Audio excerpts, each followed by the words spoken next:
ప్రతినిధి డాక్టర్ శివకుమార్ లాల్ గారు ఉన్నారు, ఆయనతో మాట్లాడదాం. శివకుమార్ గారు నమస్తే అండి. నమస్తే లక్ష్మీనాథ్ గారు.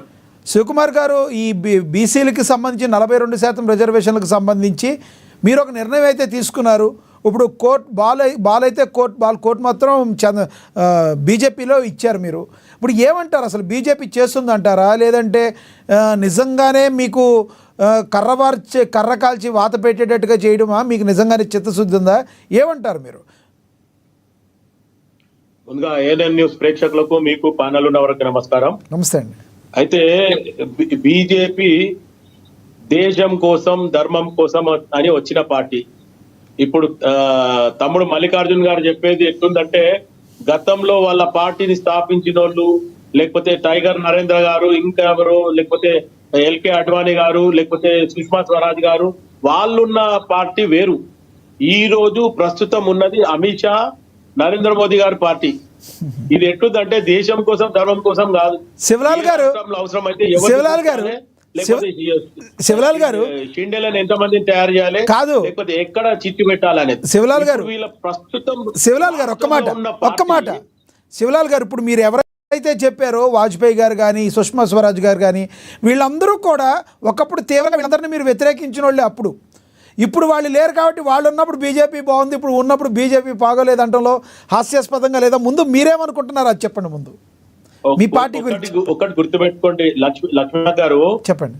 మా రాజీవ్ గాంధీ గారు ప్రధానమంత్రిగా ఉన్నప్పుడు ఆపోజిషన్ పార్టీగా అటల్ బిహారీ వాజ్పేయి గారు ఉంటే, అమెరికా పోయేది ఉంటే, అప్పట్లో ఆ టైంలో వాజ్పేయి గారికి స్తోమత లేదు అనే రకంగా ఆలోచించి కాంగ్రెస్ పార్టీలో ఉన్న లీడర్ ను ఒక ఆయన తక్కువ చేసి ఆపోజిషన్ పార్టీ లీడర్ గా అటల్ బిహారీ వాజ్పేయి గారిని తీసుకొని యుఎస్ కి వెళ్ళి యుఎస్ లో ట్రీట్మెంట్ చేయించిండు మా రాజీవ్ గాంధీ గారు.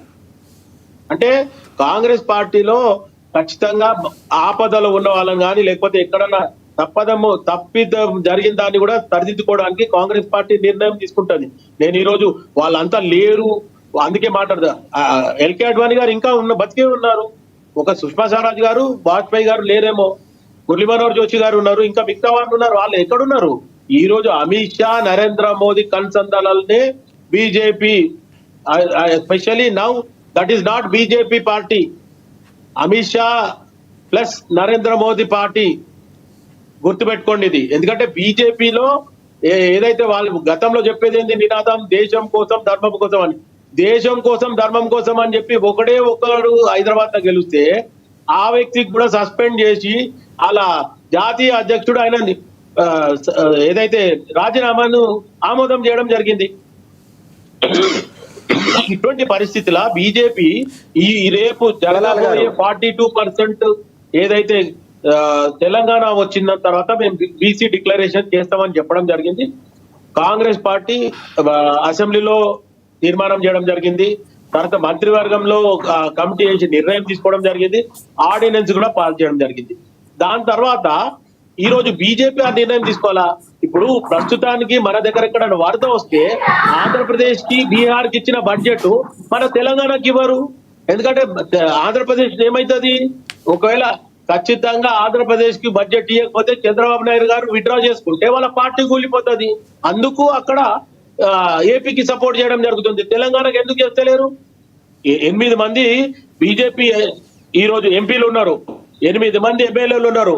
లింగులిట్కు ఒక్క రాజాసింగ్ ఉన్న పార్టీ ఈ రోజు 8 మంది వచ్చినప్పుడు వీళ్ళు ముఖ్యమంత్రి రేవంత్ రెడ్డి గారు పిలిచి మరి రేపు పార్లమెంట్ లో స్పందించండి, మనకు తెలంగాణకు ఖచ్చితంగా ఇది కావాలి అనే రకంగా చెప్తే ఇద్దరు రాష్ట్రం నుంచి ఉన్న మంత్రులు ఉన్నారు, మిగతా వాళ్ళు వచ్చి వెళ్ళిపోయినారు. శివలాల్ గారు, కిషన్ రెడ్డి గారిది ఒక బయట ఉంది, ప్లే అవుతుంది. కిషన్ రెడ్డి గారిది ఒక బయట ఉంది, ప్లే అవుతుంది.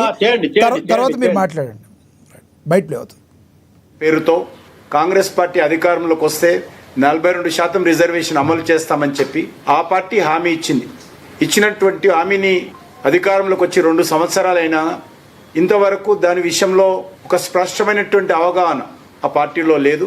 ముఖ్యంగా హైదరాబాద్ హైకోర్టు చాలా స్పష్టంగా గతంలో కూడా రాజశేఖర రెడ్డి గారు ముఖ్యమంత్రిగా ఉన్నప్పుడు బీసీ ఈ పేరు మీద 4% ముస్లింలకు రిజర్వేషన్ కల్పించినప్పుడు ఆనాడు హైకోర్టు రాజ్యాంగ ధర్మాసనం చాలా స్పష్టంగా హైకోర్టు ఫుల్ బెంచ్ ఈ రకమైనటువంటి రిజర్వేషన్ రాజ్యాంగ వ్యతిరేకము, కాబట్టి రిజర్వేషన్ చెల్లదని చెప్పి హైకోర్టు 2 సార్లు చాలా స్పష్టంగా తీర్పిచ్చింది. మళ్ళీ ఈరోజు అదే పద్ధతిలో ఆ 4% కూడా సుప్రీంకోర్టు నుంచి స్టే తెచ్చుకొని ఇంకా కొనసాగిస్తున్నారు. మళ్ళీ ఇప్పుడు 4% కాదని చెప్పి తగుదనమ్మా అని బీసీలకు అన్యాయం చేసే విధంగా 4%ని 10%కి పెంచి ఈరోజు 42% బీసీ రిజర్వేషన్ ఇస్తున్నామని చెప్పి బీసీలను మభ్యపెట్టే విధంగా ఈరోజు కాంగ్రెస్ పార్టీ వ్యవహారం చేస్తూ ఉంది. నిన్న మొన్న ముఖ్యమంత్రి గారు ఢిల్లీలో చంకలు కొట్టుకుంటున్నారు, రాహుల్ గాంధీ గారు బల్లలు చరుస్తూ ఉన్నారు. మీరు చంకలు కొట్టుకున్నంత మాత్రాన, బల్లలు చర్చినంత మాత్రాన ఈ రిజర్వేషన్ల ద్వారా రాజకీయపరమైనటువంటి లబ్ధి బీసీలకు జరిగే అవకాశం లేకుండా మీరు ముస్లింలను కలిపారు. బీసీ డిక్లరేషన్ పేరుతో కిషన్ రెడ్డి గారు మాట్లాడిన మాటల్లో వాస్తవం ఉందా? బీసీలకు న్యాయం చేస్తానంటే ఓకే, కానీ మైనారిటీలుగా ఉన్న ఇప్పటికే అనేక లాభాలను పొందుతున్న వాళ్ళని రాజ్యాంగానికి విరుద్ధంగా ఏ రకంగా మీరు 10% కలుపుతారని అడుగుతున్నారు. సమాధానం ఏం చెప్తారు మీరు? అయితే లక్ష్మీనాథ్ గారు ఒక్కసారి ఇదే కిషన్ రెడ్డి గారిని ఈ మాయ మాటలు ఈ ఉట్టి మాటలు చెప్పడం మానేసి గుజరాత్ లో ఏం చేసిండ్రో ఒక్కసారి అడగమని చెప్పండి. ఇదే ముస్లింలో ఉన్న దూదేకులకి కానీ లేకపోతే మొన్న మన మన మన న్యూస్ లోనే విశ్లేషకులు బండారి రామ్మోహన్ రావు గారు ఓపెన్ గా చెప్పడం జరిగింది. ఏమని? దూదేకులని, ముస్లింల దూదేకులను కానీ, మంగళోళ్ళని కానీ, శాఖలోళ్ళని కానీ వాళ్ళకి ముస్లింల కౌంట్ చేయరు కాబట్టి వాళ్ళకి సపరేట్ రిజర్వేషన్ ఉంది అనే రకంగా వాళ్ళని బీసీలలో చేర్చి ఇవ్వడం జరిగింది అనేది గతంలో జరుగుతున్న ప్రాతిపదిక. ఇప్పుడు కిషన్ రెడ్డి గారు కూడా అదే చెప్పిండ్రు. ఏమని? రాజశేఖర్ రెడ్డి గారు ఉన్నప్పుడు వీళ్ళకి ఫలానా ఇచ్చిందంటుండు, కానీ ఇప్పుడు నేను చెప్పినట్టు ఈ ఫలానా 3 కులాలకి ఇచ్చిందని చెప్తలేడు. ఆయన ఏమంటుడు? ముస్లింలకు అందరికీ కూడా వాళ్ళకు మైనార్టీ రిజర్వేషన్ ఉన్నాక కూడా మళ్ళీ 4% రాజశేఖర్ రెడ్డి గారు ఇస్తానని చెప్పిండు. రాజశేఖర్ రెడ్డి గారు ఇచ్చింది కాదు, అది తప్పు మాట. ఈ రోజు కిషన్ రెడ్డి గారు ఈ రోజు ఇంత స్టాండ్ ఏంటంటే రాజశేఖర్ రెడ్డి గారి పుణ్యము. ఆయన ఆపోజిషన్ పార్టీ లీడర్ అని కూడా పిలిచి ఈ రోజు ఆయన ఉండడానికి కానీ లేకపోతే ఆయనకు నిలబడడానికి రాజశేఖర్ రెడ్డి గారు ఎంత ఆయనకు సపోర్ట్ చేసిండో ఒక్కసారి కిషన్ రెడ్డి గారు ఆలోచించాలా. ఎందుకంటే కిషన్ రెడ్డి గారు, మేము మా ఫ్రెండ్ ఇంకొక ఆయన రంగారావు అని చెప్పి నెహ్రూ యువ కేంద్రాలలో ఏ ప్రోగ్రామ్ అయినా మేము వెళ్తుండే. ఈ కిషన్ రెడ్డి కూడా మాలాగానే ఒక సాధారణమైన కార్యకర్త, ఒక నాయకుడు లాగా ఉంటుండే. స్టేట్ లెవెల్లో ఏదైతే యూత్ లీడర్షిప్ ప్రోగ్రామ్ అయినప్పుడు కానీ, ఏదైనా సెమినార్స్ అయినప్పుడు కానీ, యూత్ ప్రోగ్రామ్స్ అయినప్పుడు కానీ ఆయన కూడా వస్తుండే. అప్పట్లో 80 కోఆర్డినేటర్ ఎవరైతుండేనో నారాయణ అని చెప్పి ఉండేది. అట్లా ఆ మొత్తం టీము, ఆ డీటెయిల్స్ అంతా కూడా పర్ఫెక్ట్ గా ఉంది. కానీ ఈ రోజు కిషన్ రెడ్డి గారు అదంతా మర్చిపోయి రాజశేఖర్ రెడ్డి గారు చేసింది తప్పు, లేకపోతే ఇప్పుడు వీళ్ళు బీజేపీలో వీళ్ళు వచ్చిన తర్వాత వీళ్ళు చేసిందంతా ఒప్పేమనుందా? తాలాదాన్ లాయింగే అన్నారు. 11 సంవత్సరాల నుంచి 12 సంవత్సరాల నుంచి ఇక్కడ ఆయన అడిగిన ప్రశ్నలో సుప్రీంకోర్టు మొట్టుగా వేసిన తర్వాత కూడా మీరు అదే విధంగా ఎందుకు వెళ్తున్నారు, రాజ్యాంగాన్ని తొంగలో తొక్కని అంటున్నారు స్టే తెచ్చుకుని. ఇప్పుడు సుప్రీంకోర్టు నిర్ణయం చేసింది అది వేరు మాట. ఎందుకంటే ఇప్పుడు ఆల్రెడీ మెడ్రాస్ లో జరిగింది. మెడ్రాస్ లో ఎట్లా ఇచ్చిండ్రు? ఇప్పుడు ఈ రోజు ఒత్తిడి చేస్తే ఈ రోజు ఇంకో ప్రాబ్లం ఏంటంటే ఆడ బీసీ కులగణన కావాలి అనేది కాంగ్రెస్ పార్టీ ఒక నిర్ణయం తీసుకొని వస్తే, ఇదే మెడ్రాస్ లో జరిగినప్పుడు ఆల్ పార్టీస్ అక్కడ కూర్చొని సెంట్రల్ మీద ఒత్తిడి తేవడం జరిగింది. కానీ అదే మన తెలంగాణకు వస్తే మన డిఫరెంట్ పార్టీస్ డిఫరెంట్ మాట్లాడుతున్నారు. ఏడికేం జరుగుతుంది అది?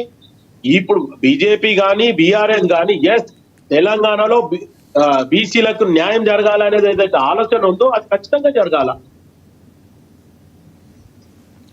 రైట్ మళ్ళీ మాట్లాడతానండి మీతో. మనతోటి బీఆర్ఎస్ నేత రామ్మోహన్ గారు ఉన్నారు, ఆయనతో మాట్లాడదాం. రామ్మోహన్ గారు నమస్తే అండి.